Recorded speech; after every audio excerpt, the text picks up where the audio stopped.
What's up guys? Europe hits India with sanctions. Gujarat refinery exports band. भाई क्या है पूरा मामला? अभी इन्होंने क्या धमकी दे दी है या प्रॉपर ही सैंक्शन लगा दिए? देखते हैं. प्रशांत धवन सर की वीडियो है. 1 2 3 गो. नमस्कार, वेलकम टू करियर 247. मैं हूं प्रशांत धवन. यूरोपियन यूनियन के सैंक्शंस भारत पे बरसना स्टार्ट कर चुके हैं और ये पहली बार मैं देख रहा हूं जब भारत के एक्सपोर्ट्स को रोकने की कोशिश की जा रही है. भारत की ग्रोथ रेट को भी मैं बता दूं, इससे कहीं ना कहीं लॉस होगा, क्योंकि पहली बार है जब यूरोप ने भारत की एक बहुत ही बड़ी ऑयल रिफाइनरी पर सैंक्शन लगा दिए हैं. अब इससे होगा क्या कि गुजरात में जो भारत की ये रिफाइनरी है, नायारा रिफाइनरी, ये यूरोपियन यूनियन के किसी भी देश को एक्सपोर्ट नहीं कर पाएगी रिफाइंड ऑयल प्रोडक्ट्स जैसे कि पेट्रोल, डीजल और वेरियस और प्रोडक्ट्स. और ये सीधा देखिए भारत को नुकसान पहुंचाने की कोशिश की जा रही है, क्योंकि आप अगर भारत के एक्सपोर्ट्स देखिए ना, तो पिछले कुछ सालों में सबसे ज़्यादा कोई चीज़ अगर भारत ने एक्सपोर्ट करी है तो वो है पेट्रोलियम प्रोडक्ट्स. बेसिकली कच्चा तेल भारत में आता है प्राइमरली रशिया से या फिर इवन यहाँ पे जो गल्फ कंट्रीज है, यहाँ से कच्चा तेल भारत में आता है. और भारत में जो रिफाइनरीज हैं, यहाँ पर कच्चा तेल डाला जाता है और उसके बाद पेट्रोल, डीजल और वेरियस अदर केमिकल्स, ये सब हम उस कच्चे तेल का बनाकर दुनिया भर में बेचते हैं. खुद इस्तेमाल करते हैं ऑब्वियसली, और साथ ही साथ पूरी दुनिया में भी बेचते हैं. इससे देखिए भारत ने बिलियंस ऑफ डॉलर्स का रेवेन्यू अर्न किया है. और इंटरेस्टिंग बात देखिए, सबसे ज़्यादा जो हमारे पेट्रोलियम प्रोडक्ट्स हम एक्सपोर्ट करते थे वो जाते थे यूरोपियन देशों को. तो अब जो ये सैंक्शन लगा दिए गए हैं ना, ये पहली बार हम देख रहे हैं कि यूरोपियन यूनियन सीधा इंडियन रिफाइनरीज को टारगेट कर रहा है. क्योंकि अब इससे होगा क्या कि गुजरात में जो ये नायारा रिफाइनरी है, इससे जो भी पेट्रोलियम प्रोडक्ट्स कुछ भी अगर एक्सपोर्ट किया जाता है तो यूरोपियन यूनियन देश बाय लॉ ऑब्लाइज्ड है कि उस एक्सपोर्ट को वो अपने देश में एंट्री नहीं देंगे. और इससे पहले मैं आपको बता दूं, कभी भी यूरोप ने ऐसा नहीं किया. ये पहली बार है जब सीधा भारत की एक रिफाइनरी को किया जा रहा है टारगेट. और चिंता का विषय ये है कि अगर ये एक नया ट्रेंड बन गया कि अब भारत की इकोनॉमी को अगर नुकसान पहुंचाना है, भारत के जो एक्सपोर्ट्स हैं जो लगातार बढ़ते जा रहे हैं, कहीं ना कहीं उनको नुकसान पहुंचाना है, तो सीधा भारत की जो ऑयल रिफाइनरीज है उनको टारगेट करो. अगर ये नया ट्रेंड बन गया तो इससे डेफिनेटली भारत को लॉस होगा. अब यहाँ पे आप सवाल पूछेंगे कि ये गुजरात की नायारा रिफाइनरी है, स्पेसिफिकली इस पर ही सैंक्शंस क्यों लगाए गए हैं? देखिए यहाँ पे आता है रशिया एंगल. जो नायारा एनर्जी लिमिटेड है, जो पूरी कंपनी है, इसमें 49.13% स्टेक है रशिया की सरकारी ऑयल कंपनी रॉसनेफ्ट का. और रॉसनेफ्ट ने नायारा एनर्जी को काफ़ी इक्विपमेंट दिया है, काफ़ी हद तक इनको टेक्नोलॉजी बताई है कि किस तरीके से आप जो रशिया का कच्चा तेल है इसको एफिशिएंटली आप रिफाइन कर सकते हो दुनिया भर में एक्सपोर्ट करने के लिए. इससे भारत का भी फ़ायदा होता था और ऑब्वियसली बात है इससे रशिया का भी फ़ायदा होता था. तो यूरोपियन यूनियन ने स्पेसिफिकली इस रिफाइनरी को टारगेट किया है क्योंकि यहाँ पर एक काफ़ी बड़ी ओनरशिप थी रशिया की. हालांकि मेजॉरिटी ओनरशिप रशिया के पास नहीं थी. मेजॉरिटी ओनरशिप जैसे आप लोग जानते हैं 51% पर मिलती है, या फिर 50% से ऊपर जब स्टेक हो जाता है तब मिलती है मेजॉरिटी ओनरशिप. तो बिना मेजॉरिटी ओनरशिप के भी अगर इनको कहीं पर अगर किसी रशियन सरकारी कंपनी का ट्रेस भी मिल गया ना, तो सीधा अब इन्होंने रिफाइनरीज पर सैंक्शन लगाने स्टार्ट कर दिए हैं. ऑब्वियसली भारत ये नहीं सहेगा, क्योंकि अगेन देखिए ये काफ़ी हद तक इंडिया के जो इंटरनल इश्यूज़ हैं कि हम लोग किस तरीके से ऑपरेट करते हैं हमारे देश में, हम एक प्रोडक्ट को कैसे एक्सपोर्ट कर रहे हैं, उसमें इंटरवेंशन है. तो इंडिया ने सीधा यहाँ पर फिर से बोला है कि डबल स्टैंडर्ड दिखाए जा रहे हैं, क्योंकि यूरोपियन यूनियन आज भी रशियन ऑयल परचेज कर रहा है. ये बात हमारे पेट्रोलियम मिनिस्टर ने फिर से दोहराई है कि यूरोपियन यूनियन एक आफ्टरनून में, एक दोपहर में उतना ऑयल परचेज करता है रशिया से जितना भारत एक क्वार्टर में, मतलब कि 3 महीने के अंतराल में भारत जितना ऑयल परचेज करता है उससे ज़्यादा यूरोप एक दोपहर को परचेज कर लेता है. और अगर यहाँ पे आपका सवाल ये है भारत में अच्छा टोटल रिफाइनरीज है कितनी, इधर आप लोग देख पाओगे, ये मैं आपको लिस्ट दिखा रहा हूँ भारत की रिफाइनरीज की. भारत के पास जो टोटल रिफाइनरीज हैं, आप कह लीजिए मेजर रिफाइनरीज, ये है 23-24 के आसपास, 24 आप कह सकते हैं. इसमें से नंबर 2 पे आपको दिख जाएगी नायारा एनर्जी की रिफाइनरी. इस रिफाइनरी का नाम है वदिनार रिफाइनरी और इसी में रशिया का 49.13% स्टेक है. ना अगर यहाँ पे आप पूछ रहे हैं कि क्या भारत की बाकी जो रिफाइनरीज हैं, ये इतने सारे जो नाम दिख रहे हैं हमको, पानीपत रिफाइनरी, जामनगर रिफाइनरी है, ये यहाँ पर मुंबई रिफाइनरी और ये सब, क्या इन रिफाइनरीज में भी रशियन गवर्नमेंट का कुछ ना कुछ स्टेक है? तो इसका आंसर है नहीं।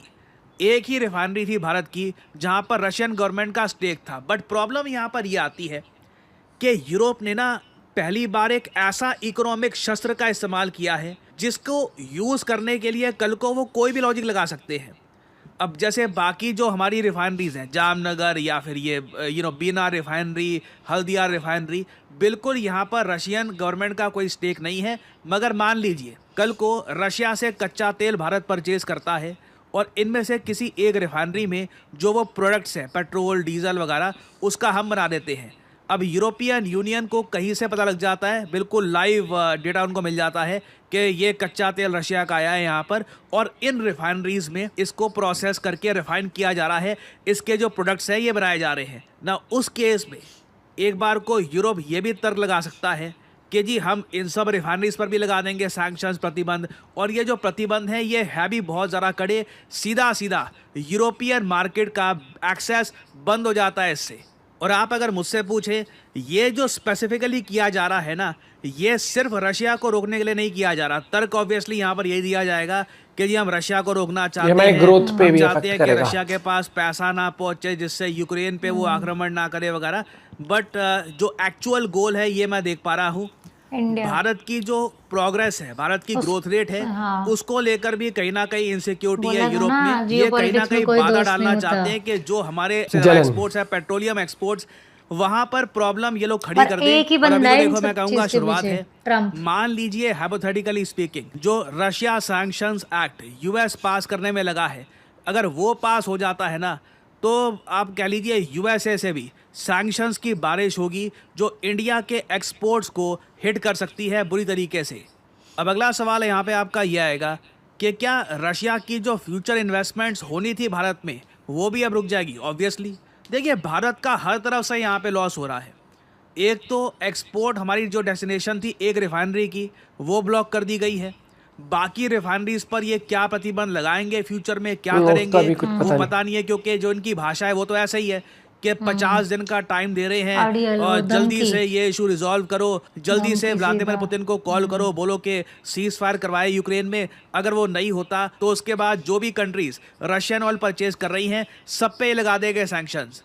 इस मूव से खुद पे ऑब्वियसली तो लगा नहीं रहे। यूरोप में महंगाई बढ़ेगी, क्योंकि भारत से जो ये सस्ता पेट्रोल डीजल पहले इंपोर्ट नुकसान करते तो थे, उनका भी होगा ये ही। नहीं आएगा वहां पे। ऑब्वियस ही बात है, महंगाई सीधा सीधा इससे बढ़ने वाली है। भारत में इन्वेस्टमेंट्स की अगर मैं बात करूं, रशिया ने $20 बिलियन की इन्वेस्टमेंट करी है भारत के ऑयल सेक्टर में। इसमें जो मेन इन्वेस्टमेंट है ये गुजरात की रिफाइनरी में गई थी। उसके अलावा भी देखिए 2024 में रिपोर्ट्स पब्लिश हो रही थी कि पुतिन इंटरेस्टेड है कि भारत में और इतनी सारी रिफाइनरीज हैं, रशिया के पास कच्चा तेल है, Russia billions of dollars Bharat में निवेश कर सकता है, हमारी वेरियस रिफाइनरीज को हम अपग्रेड कर सकते हैं, उनकी जो कैपेसिटी है ऑयल को रिफाइन करने की वो हम वो और बढ़ा बढ़ सकते सकती हैं। है। बट ऑब्वियसली जो अभी करंट जियोपॉलिटिकल सिचुएशन है, ये देखते हुए लगता halt नहीं आ गया कि ना ये हो basically। पाएगा।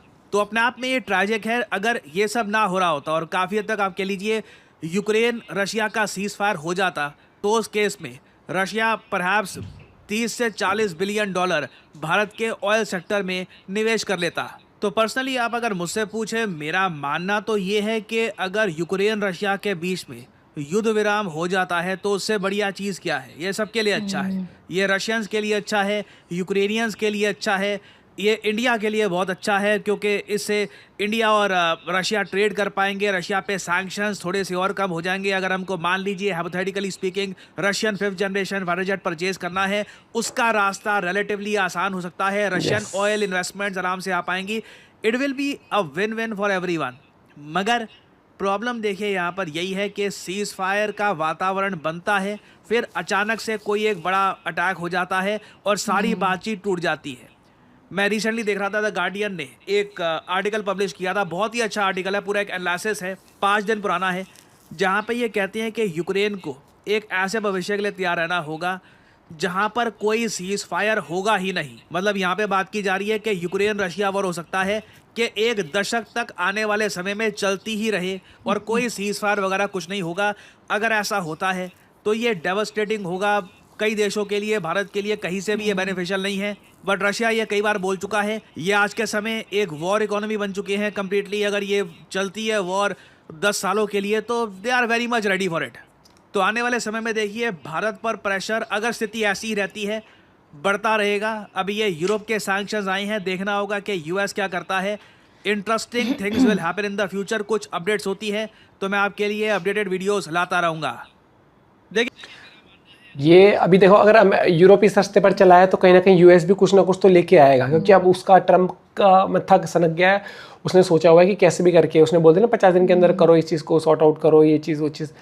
लेकिन यहाँ पर देखो किसी के कहने से कुछ नहीं होगा। पुतिन का जिस दिन दिमाग वो होगा कि भैया अब मुझे ये टर्म्स एंड कंडीशन है ये फुलफिल करते हैं तो तभी, क्योंकि अब इतनी सिचुएशन एस्केलेट हो गई, अब यहाँ से मुझे लगता है वो बैकआउट करेगा जब तक कि उसकी बातें नहीं मान जाएंगी। मतलब जब कोई देश बहुत ही उस पर चढ़ जाता है ना कि मैं ये वो, मतलब मैं तो वो धीरे धीरे धीरे ना, समझ रहे हैं, धीरे धीरे धीरे फिर खुद ही बर्बाद होने इस शुरू हो जाता है। सैंक्शन को लगाने के बाद ना नुकसान इंडिया का तो होगा नो डाउट, लेकिन महंगाई बढ़ेगी तो यूरोप का भी नुकसान होगा। जो चीज़ आप सस्ती ले रहे थे, अब आपके ज़्यादा पैसे खर्च हो गए उन चीज़ों को कहीं और से लेने में। बात वही आ लेकिन जाती है अभी ना। कुछ नहीं पता अभी इनका यूएस का ना, क्योंकि मेन तो पता है ट्रम्प है जो लेकिन यूरोप कितना दोगला है, खुद खरीदते हैं, हर एक चीज कर रहे हैं, खुद पे नहीं लगा रहे सैंक्शन तुम। लेकिन अभी ना इनके इंटरनल भी इतने इश्यूज हैं, अभी उनकी भी गाज इन अभी पे जब पड़ेगी। इंडिया इन पे सैंक्शन मारेगा ना अपने तरीके से कि हम तुमसे ये चीज नहीं लेंगे, हम तुमसे ये नहीं लेंगे, तुम्हारा एक्सेस हम ये ब्लॉक कर रहे हो, तुम हम पे लगा रहे हो, तब देखना वो कहता हूँ ना, जितने ये चालू बन रहे ना, अभी तो टेस्ट लगा हुआ है। यूरोप के अंदर गूदा नहीं है, अमेरिका में फिर भी गूदा है, इनमें गूदा नहीं है। ये बड़ी जल्दी वो हो जाते हैं कि अरे दिक्कत होगी। ये बहुत वो है, घबराहट वाले देश हैं, और मैं बता रहा हूँ ये इनसे नहीं झेलेगा। अगर इंडिया ने कुछ बैकफायर कर दिया, कोई सैंक्शन तो नहीं, एक्सेस रोक दिया, बोल दिया कि भैया ले हम तुम्हारे ये प्रोडक्ट पे कर देते हैं, वो कर देते हैं, चीज़ है। अभी उन्होंने बोला है, ये चीज़ हुई है, लेकिन इंडिया जब करने पर आएगा तो दिक्कत उनको भी होगी। ये चीज़ है ना, क्योंकि यहाँ पर बेनिफिट सभी एक तरफा बेनिफिट नहीं चलता, बेनिफिट तो सभी उठा रहे तो इंडिया की मार्केट को इतना वो करते हैं। लेट्स सी क्या होता है, यूएस का क्या डेवलपमेंट आता है इसके ऊपर, लेट्स सी क्या होता है। और मेरे हिसाब से तो भैया वॉर इस साल तो खत्म हो जानी चाहिए भैया, अल्लाह पागल कर दी हम तो। और पॉइंट भी शेयर करिएगा। Bye bye, take care.